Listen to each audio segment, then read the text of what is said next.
سيدنا كريم صلى الله عليه وسلم سيدنا كريم صلى الله عليه وسلم الحمد لله والصلاة والسلام على سيدنا ومولانا وملجأنا ومأوانا محمد النبي الأمي العربي القرشي الهاشمي الأبطحي المكي المدني التهامي الشاهد المشهود الولي المقرب أما بعد فأعوذ بالله من الشيطان الرجيم بسم الله الرحمن الرحيم قال الله تبارك وتعالى في القرآن المجيد والفرقان الحميد لن ينال الله لحومها ولا دماؤها ولكن يناله التقوى منكم صدق اللہ مولانا العظیم۔ اللہ جل مجدہ کی حمد و ثنا اور حضور راحت قلب و جان صلی اللہ تعالیٰ علیہ وآلہ وسلم کی بارگاہ کرم میں عقیدتوں، محبتوں اور چاہتوں کا خراج پیش کرنے کے بعد برادران اسلام، آج کی گفتگو کا موضوع ہے حسن نیت، کہ جتنا بھی انسان عمل کرتا رہے اس سارے عمل کا دار و مدار اس کی نیت کے حسن پر ہے کہ اس کی نیت کیسی ہے۔ اعمال کے پہاڑ ہوں، نیت درست نہ ہو تو وہ عقارت اور ضائع ہو جاتے ہیں۔ عمل تھوڑا سا ہو، نیت اس کے پیچھے جو موٹیو ہے، جو انٹینشن ہے، جو اس کے پیچھے اس کا اصل عزم ارادہ ہے، اسی کو اللہ کی بارگاہ میں کاؤنٹ کیا جائے گا۔ اس پر چند میں حدیثیں بھی آپ کو سناؤں گا، لیکن پہلے آیت کریمہ قربانی کے حوالے سے آپ کے سامنے ہے کہ آج کل لوگ بڑے بڑے جانور خریدتے ہیں اور ان کی پھر پبلسٹی ہوتی ہے، پھر اخبارات میں، پھر ٹی وی کے اوپر ان کی مشہوریاں ہوتی ہیں۔ تو اللہ تعالیٰ نے قرآن مجید میں ارشاد فرمایا ہے کہ لن ینال اللہ لحومها ولا دماؤها، کہ اللہ کی بارگاہ میں ان کا گوشت نہیں پہنچتا اور نہ ہی ان کا خون پہنچتا ہے، ولیکن ینالہ التقوی منکم، بلکہ تمہارا جو تقوی ہے، تمہاری جو نیت ہے، تمہاری جو سنسیرٹی ہے، خلوص ہے، وہ اللہ کی بارگاہ میں پہنچتا ہے۔ خون زمین پر گر گیا، گوشت تقسیم کر دیا یا کھا لیا، خال مدرسہ یا غریب کو دے دی، اللہ تک کیا پہنچا کہ یہ قربانی اللہ کے لیے کی ہے؟ فرمایا اللہ تک تمہاری نیت پہنچی، تمہارا عزم پہنچا، تمہارا ارادہ پہنچا۔ کس نیت؟ حسن نیت اور حسن ارادہ کے ساتھ تم نے یہ کام کیا۔ تو تمام کے تمام اعمال کا جو سٹرکچر ہے، ڈھانچہ ہے، جتنی بڑی بلڈنگ کھڑی ہے گڈ ڈیڈز کی، the structure of good deed, the structure of good virtues is based upon good intention۔ اگر اس کے پیچھے نیت اچھی ہے تو اللہ تعالیٰ تھوڑے عمل کو زیادہ کر کے اپنی بارگاہ میں قبول کر دے۔ اگر اس کے پیچھے نیت اچھی نہیں ہے تو پھر اللہ کی بارگاہ میں اس کی قبولیت نہیں ہوتی۔ امیر المومنین سیدنا فاروق اعظم رضی اللہ تعالیٰ عنہ روایت کرتے ہیں، اور یہ اتنی اتھینٹک حدیث ہے، امام بخاری نے اس کو روایت کیا، امام مسلم نے اس کو روایت کیا، اور پھر صاحب ریاض الصالحین انہوں نے اس کو روایت کیا کہ فاروق اعظم رضی اللہ تعالیٰ نے روایت کرتے ہیں نبی کریم علیہ السلام نے ارشاد فرمایا کہ انما الاعمال بالنیات، کہ عملوں کا دار و مدار نیتوں کے اوپر ہے. جیسی نیت ہوگی انسان کی اسی کے مطابق اس کو اجر ملے گا، اسی کے مطابق ثواب ملے گا، اسی کے مطابق ریوارڈ ملے گا، اسی کے مطابق صلہ ملے گا، اسی کے مطابق ریٹرن ملے گا، اور قیامت کے دن اسی کے مطابق اس انسان کے ساتھ معاملہ کیا جائے گا کہ اس عمل کے پیچھے تیری نیت کیا تھی. فرمایا فمن کان ہجرتہ الی اللہ ورسولہ فہجرتہ الی اللہ ورسولہ.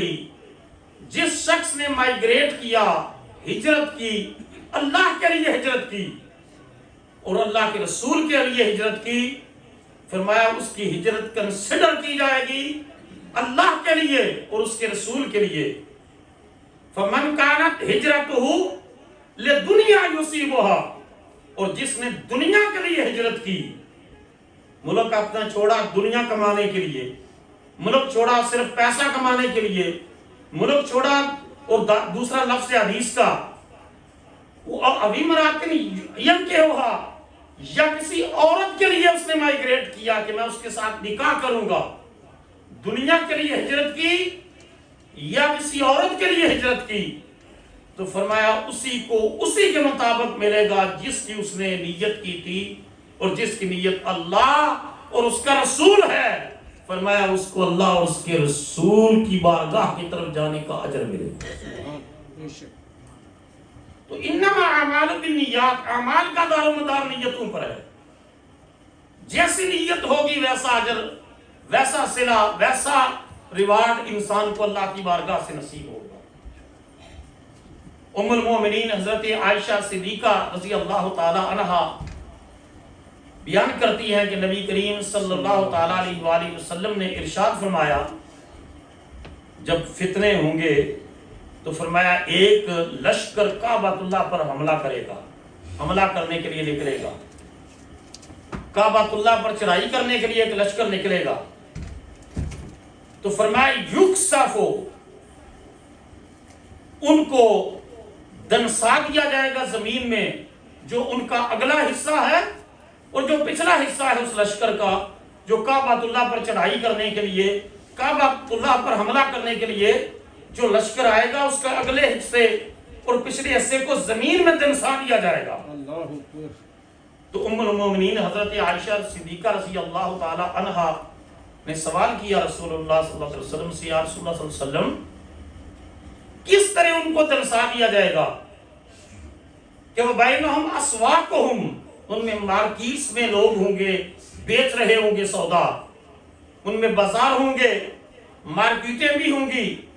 وَمَنْ لَيْسَ مِنْهُمْ، اور ایسے بھی لوگ ہوں گے جو اس لشکر میں شامل نہیں ہوں گے. آپ ارشاد فرما رہے ہیں کہ زمین پھٹے گی اور ان کو زمین کے اندر دنسا دیا جائے گا. تو ان مارکیٹ کے لوگوں کا، بازار کے لوگوں کا، اور جو اس نیت سے نہیں آئے تھے ان کا کیا بنے گا؟ تو سنیے نبی کریم علیہ الصلوۃ والسلام نے ارشاد فرمایا یکسف، ان سب کو زمین پر میں دنسا دیا جائے گا، اور پھر جب قیامت کا دن آئے گا یبعث علی نیاتہم، پھر ہر شخص کو اس کی نیت کے مطابق زندہ کیا جائے گا. پھر اس کا معاملہ نیت کے مطابق ہوگا کہ میں تو اس لشکر میں نہیں تھا، میں تو اس فتنے میں نہیں تھا، میں تو اس سازش میں نہیں تھا، میں تو اپنی سبزی بیچ رہا تھا، فروٹ بیچ رہا تھا، سفر کر رہا تھا، ویسے وہاں کھڑا تھا. فرمایا عذاب آئے گا تو سب کو ہی دنسا دیا جائے گا، لیکن قیامت کے دن معاملہ پھر نیتوں کے مطابق ہوگا.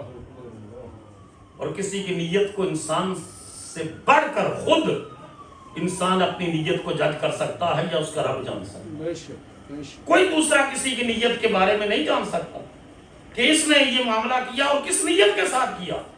تو نبی کریم علیہ الصلوۃ والسلام نے فرمایا اگرچہ حضرت عائشہ کا سوال تو یہ تھا نا کہ بے گناہ لوگ بھی ہوں گے تو دنسا دیے جائیں گے، تو یا رسول اللہ ان کا کیا معاملہ؟ وَمَنْ لَيْسَ مِنْهُمْ، ایسے لوگ جو ان میں نہیں ہوں گے. فرمایا عائشہ ایسا ہوگا، لیکن پھر اگر ان میں نہیں ہوں گے تو قیامت کے دن اللہ ان کی نیت کے مطابق ان سے معاملہ فرمائے. تو جتنا بھی دار و مدار ہے معاملات کا وہ نیت کے اوپر ہے. بولو کس کے اوپر؟ جتنے بھی اعمال ہیں ان کا دار دار و مدار انسان کی نیت کے اوپر ہے۔ حضرت ایک صحابی جو ہے وہ آ کر مسجد کے سامنے ایک قلعہ لگاتے ہیں، کھونٹا، اور دوسرے صحابی آ کر اس کو اکھاڑ دیتے ہیں۔ رسول اللہ صلی اللہ علیہ وسلم کی خدمت میں کیس پیش کیا گیا کہ ایک نے قلعہ لگایا، دوسرے نے اکھاڑ دیا، دونوں کا عمل اپوزٹ تھا، ایک لگانے والا تھا، دوسرا اکھاڑنے والا تھا۔ حضور نے پوچھا لگانے والے سے تو نے کیوں لگایا ہے؟ عرض کی یا رسول اللہ صلی اللہ علیہ وسلم میں نے اس نیت سے لگایا تھا کہ اگر کوئی مسافر گزرے، نمازی گزرے اور اس کے پاس سواری ہو تو اپنے سواری کو مسجد کے باہر باندھ کر اللہ کے گھر میں نماز پڑھ سکے، عبادت کر سکے۔ میری نیت یہ تھی۔ جس نے اکھاڑا پوچھا تو نے کیوں اکھاڑا؟ عرض کی یا رسول اللہ میں نے اس نیت سے اکھاڑا کہ کہیں رات کی تاریکی میں مغرب کے بعد عشاء کے وقت کسی نمازی کا پاؤں لگے گا اور وہ گر جائے گا، اس نیت سے اکھاڑا۔ حضور نے فرمایا اللہ دونوں کو اس نے نیت کا ثواب عطا کرے۔ دونوں کی نیت درست ہے، نیت دونوں کی اچھی ہے، عمل اپوزٹ ہے مگر انٹینشن دونوں کی سیم ہے۔ اللہ کی رضا ہے، اللہ کی خوشنودی ہے، اللہ کی مخلوق کی نفع بخشی ہے، اللہ کے دین کے لیے خیر خواہی ہے، تو فرمایا انما الاعمال بالنیات، اب اعمال کا دار و مدار نیتوں کے اوپر ہوگا۔ جیسی کسی کی نیت ہوگی اسی کے مطابق ہی اس کو اجر اور ثواب دیا جائے گا۔ آج دیکھیں نا، جو سیاسی مر جاتا ہے یہ بھی شہید ہے، جو سیاسی مر گیا یہ بھی شہید ہے۔ نبی کریم علیہ الصلوۃ والسلام سے یہ نعرے لگانے والے جھنڈے اٹھانے، یہ اٹھا کے نعرے لگاتے ہیں جی فلاں شہید فلاں شہید فلاں شہید۔ عرض کی یا رسول اللہ صلی اللہ علیہ وسلم ایک شخص لڑتا ہے اللہ کی راہ میں بہادری کے لیے لڑتا ہے کہ میں بڑا جرأت مند ہوں، بڑا بہادر ہوں، اور دوسرا حمیت کے لیے اپنے خاندان کے لیے لڑتا ہے، اپنی برادری کے لیے لڑتا ہے، تیسرا ریاکاری کے لیے لڑتا ہے، اور چوتھا لوجہ اللہ کلمت اللہ کلمت اللہ کے کلمے کو اونچا کرنے کے لیے لڑتا ہے۔ تو حضور ان میں سے رائٹ پاتھ کے اوپر کون ہے کہ جو اپنی برادری کے لیے لڑ رہا ہے، جو اپنی بہادری اور جرأت دکھانے کے لیے لڑ رہا ہے، جو دکھلاوے کے لیے لوگوں کے دکھلاوے کے لیے لڑ رہا ہے، یا جو کلمت اللہ کا نام اونچا کرنے کے لیے لڑ رہا ہے۔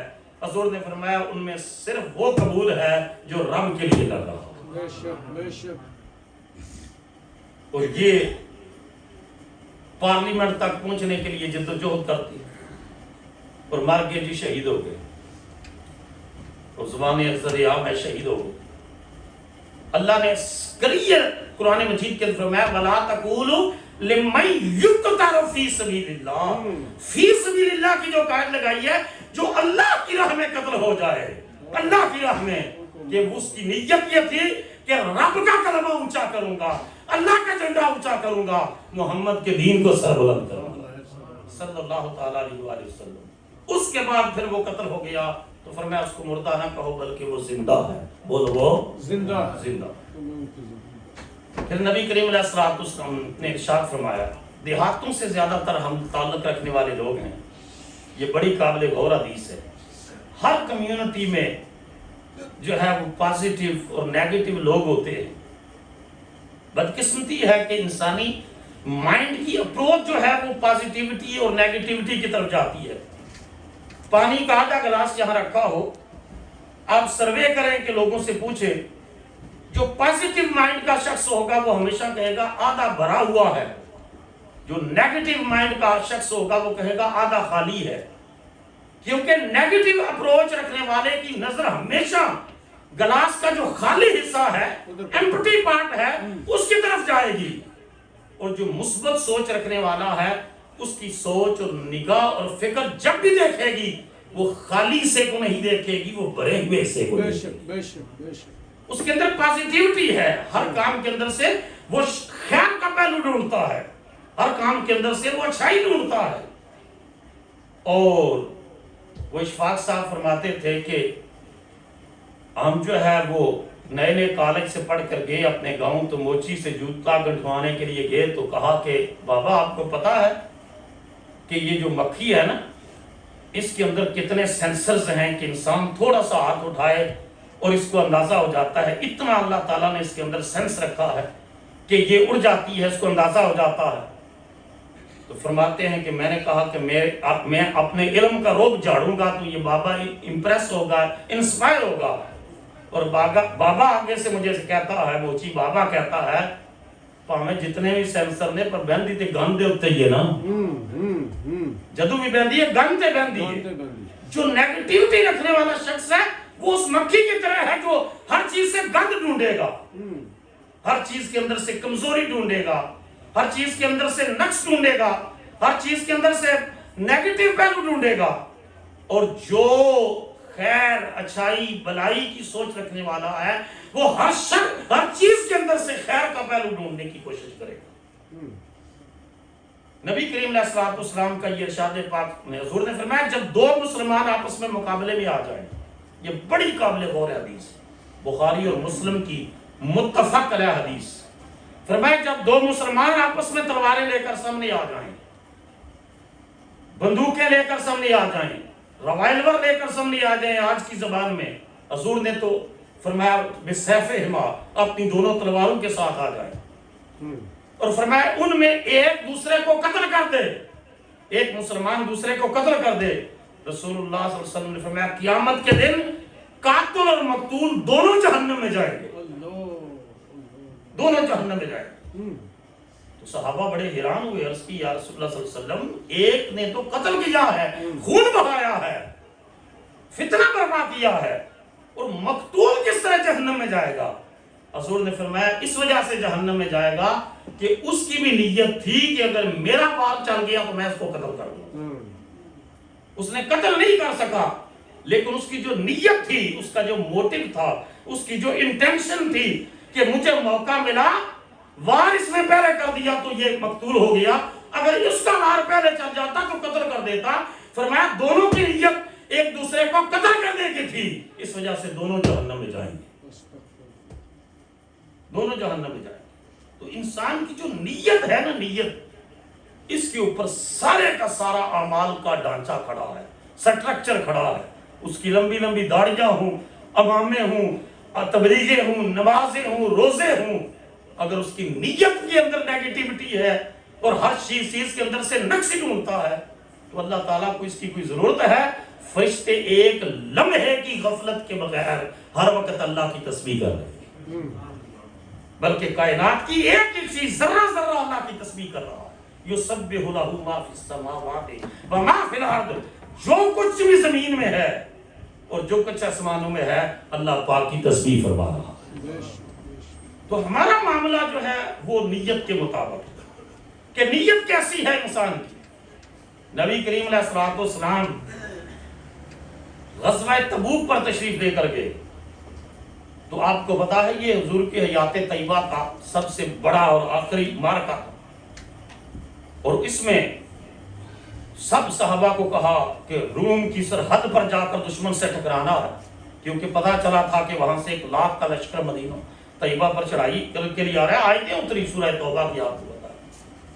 اس مرحلے پر نبی کریم علیہ الصلوۃ والسلام جس وادی سے گزرتے, جس گھاٹی سے گزرتے, حضور ارشاد فرماتے کہ کچھ لوگ ایسے ہیں جو مدینہ طیبہ میں رہ گئے لیکن اے غلامان مصطفیٰ وہ اجر میں تمہارے ساتھ برابر میں شریک, چاہتے بولو نا, وہ تمہارے ساتھ اجر میں, اس وادی سے گزرنے کی اجر میں تمہارے ساتھ شریک ہیں, یہاں سے گزرنے کے ثواب میں تمہارے ساتھ شریک ہے.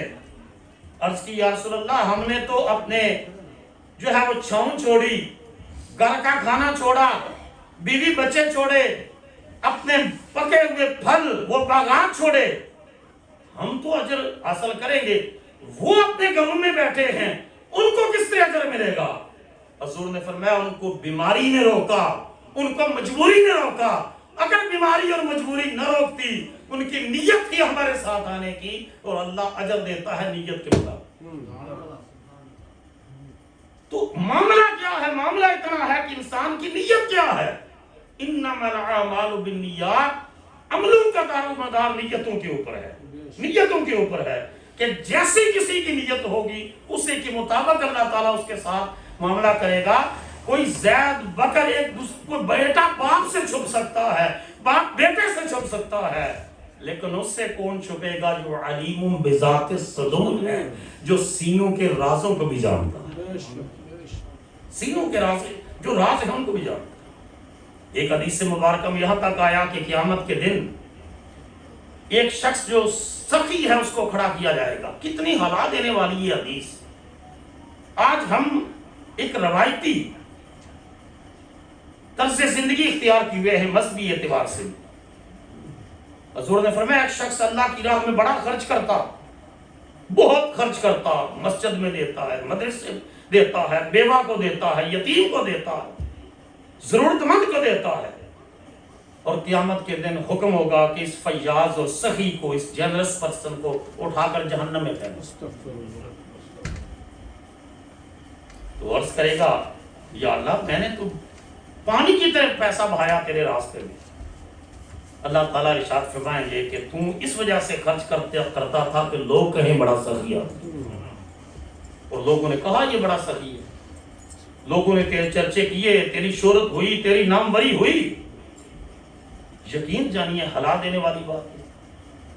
3 افراد کا ذکر ہے کہ فرمایا تو نے یہ جو پیسہ خرچ کیا مسجد پر, مدرسے میں, بیوہ پر, یتیم پر, ضرورت مند پر, وہ مجھے خوش کرنے کے لیے یا میری رضا کے لیے نہیں کیا تھا, تو نے لوگوں کو دکھانے کے لیے کیا تھا. آج جب میں دیکھتا ہوں کہ کوئی شخص $20 بھی دے کر باج کے اندر جی میرے واسطے اعلان نہیں تسی کیتا, تو انسان کیا سوچتا ہے کہ اس کے پیچھے کیا محرک ہے. اگر کوئی بھول کر نام لینا بھول گیا, ویسے نام حوصلہ افزائی کے لیے دیا جاتا ہے, وگرنہ جس کو دینا ہے وہ جانتا نہیں ہے, وہ نہیں جانتا. ایک صحابی جو ہے وہ کہتے ہیں کہ میں مسجد میں ایک شخص کو پیسے دے کر گیا مسجد میں, اور اس شخص کا بیٹا آیا, اس کو کہا تیرے باپ نے مجھے پیسے دیے تھے واپس کر. وہ لے گیا.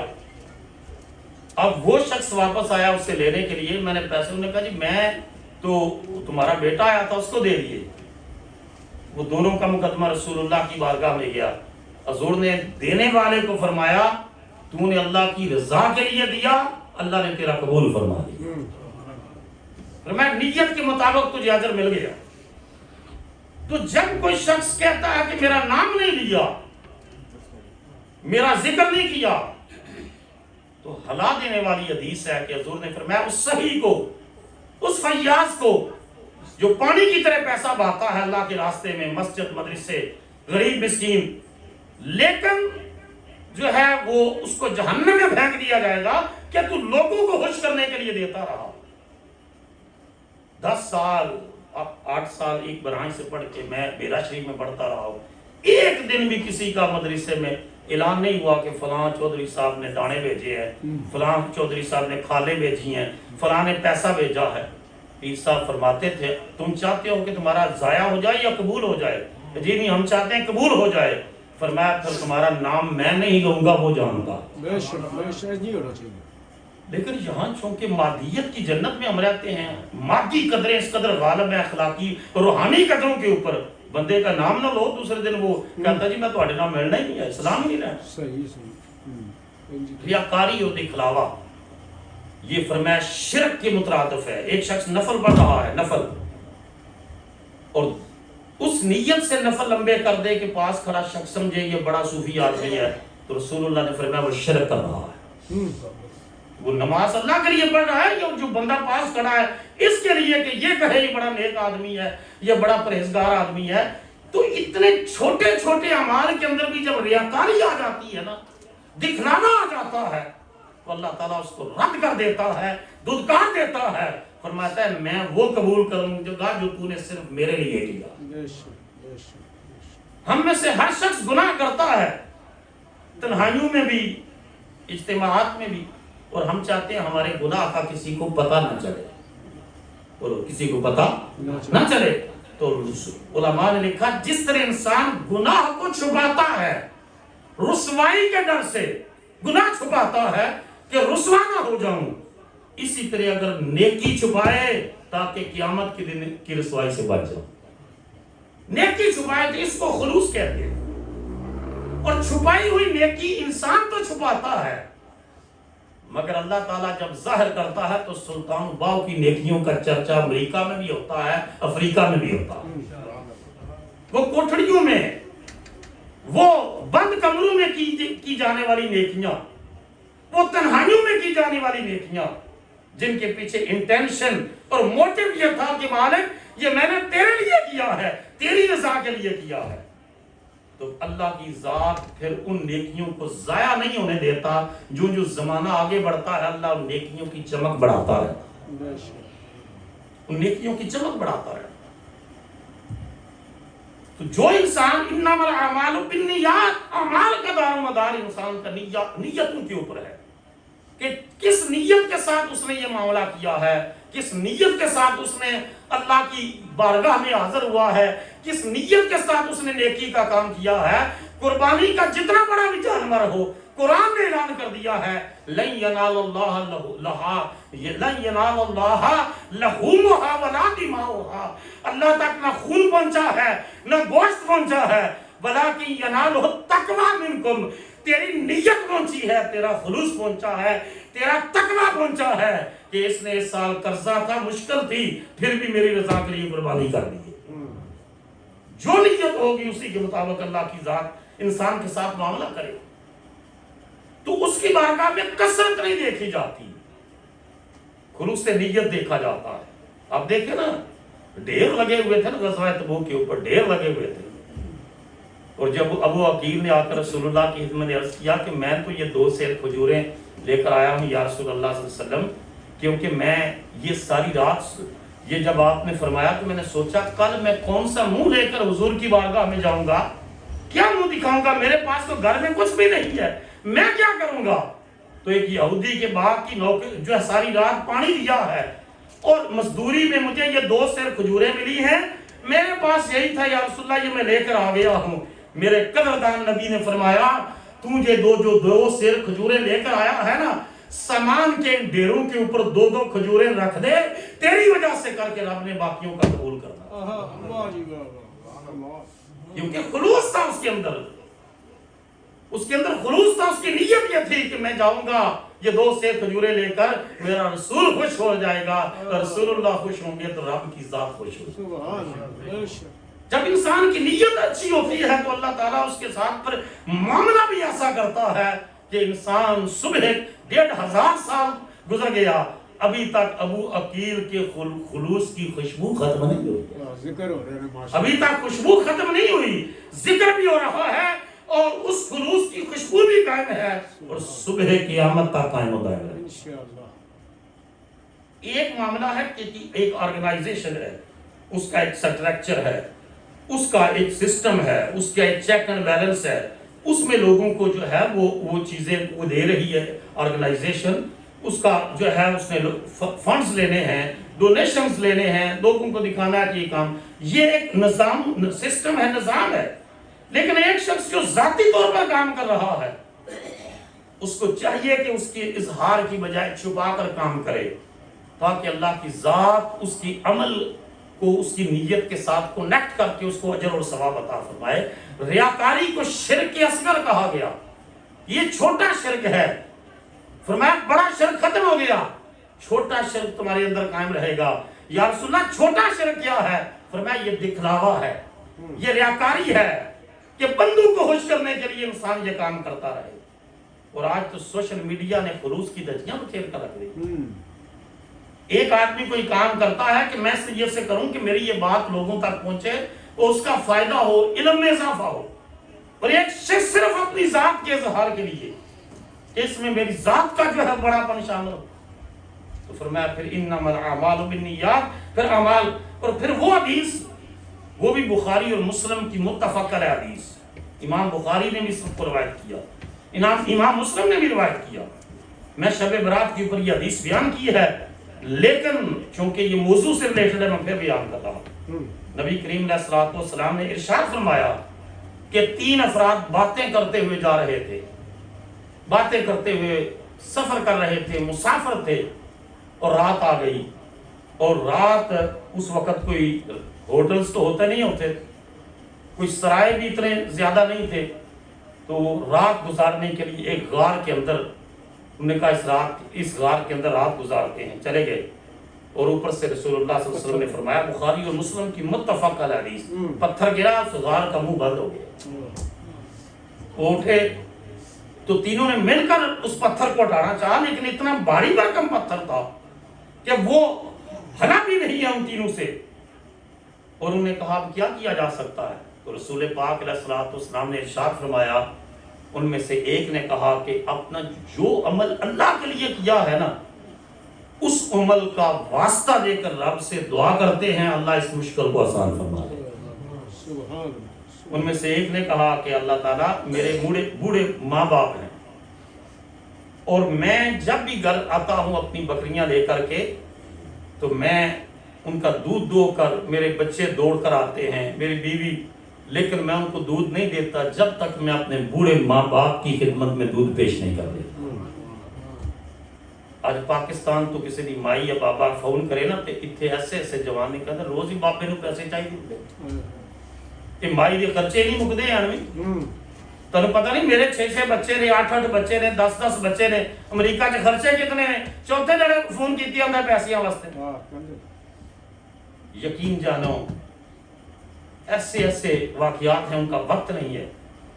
تو عرض کی کہ یا اللہ میں ایک دن گیا تھا اور دور چلا گیا بکریاں چراتے ہوئے، جب رات کو واپس آیا تو میرے ماں باپ سو چکے تھے، بچے بھوک سے بلک رہے، وہ چمٹ کے میرے ساتھ، میں نے بکریاں باندھی، ان کا دودھ دویا، اور دو کر کے دودھ کا پیالہ لے کر بچے بلکتے رہے۔ میں نے کہا تمہیں نہیں دوں گا پہلے ماں باپ کو، لیکن وہ سو چکے تھے، ان کے سرانے کھڑا ہو گیا، ان کے آرام میں بھی خلل نہ پڑے۔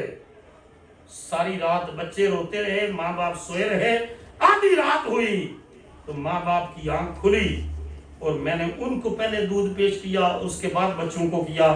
یہ کہنے کے بعد کہتا ہے اللہ اگر یہ عمل میں نے تیرے لیے کیا تھا تو اس مشکل سے نکلنے کا راستہ بتا دے۔ رسول خدا صلی اللہ علیہ وسلم نے فرمایا ابھی اس نے اجمعین کا دعا ختم کی، تھوڑا سا پتھر اللہ نے ہٹا دیا۔ اونچا تے بولو نا۔ لیکن رسول اللہ صلی اللہ علیہ وسلم نے فرمایا اتنا نہیں ہٹا کہ وہ نکل سکتے تھے۔ دوسرے کو کہا تو نے بھی کچھ زندگی میں اچھا کام کیا؟ سوچنے لگے گا۔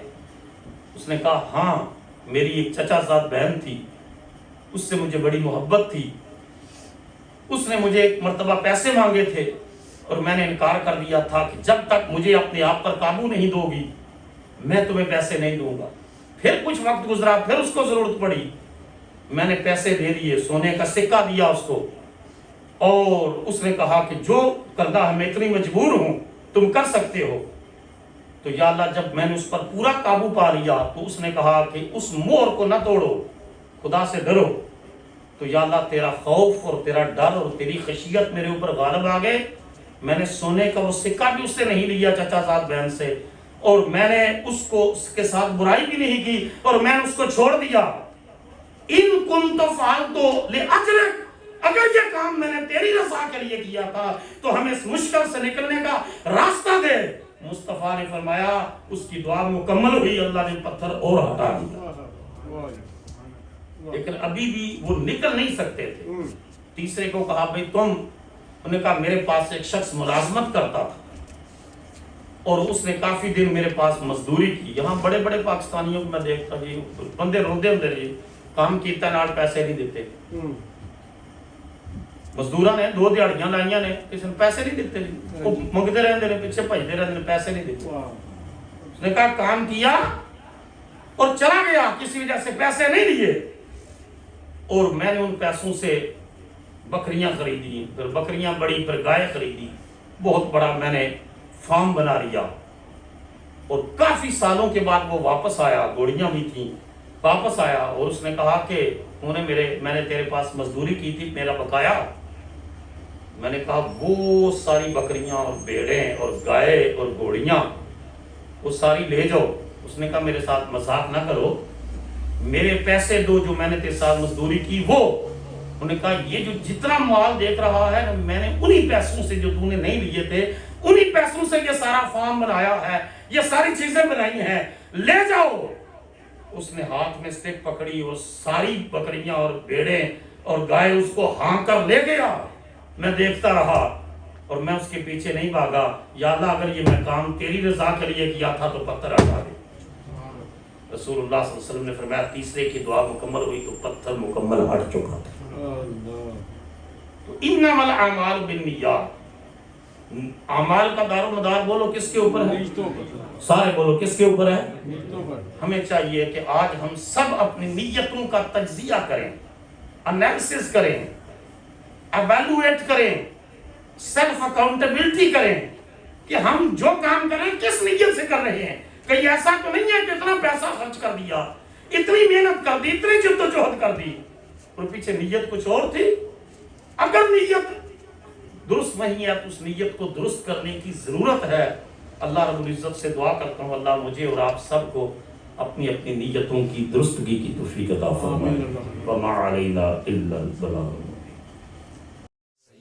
سيدنا كريم صلى الله عليه وسلم. سيدنا كريم صلى الله عليه